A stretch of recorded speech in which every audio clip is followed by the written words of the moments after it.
लाभ लेटर देख के लाभ कर लिया जी माय डियर सजनावा। लाभ लेटर देख के लाभ कर लिया जी माय डियर सजनावा।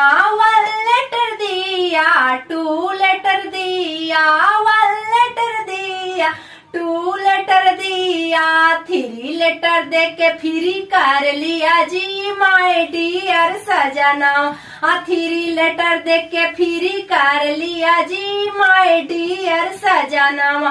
4 लेटर दिया 5 लेटर दिया 4 लेटर दिया 5 लेटर दिया 6 लेटर दे के फिक्स कर लिया जी माय डियर सजनावा। 6 लेटर दे के फिक्स कर लिया जी माय डियर सजनावा।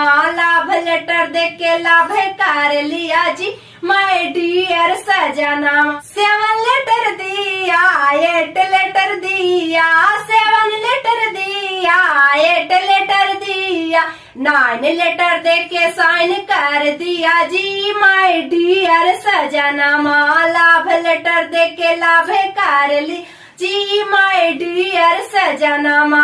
लाभ लेटर दे के लाभ कर लिया जी माय डियर सजनावा।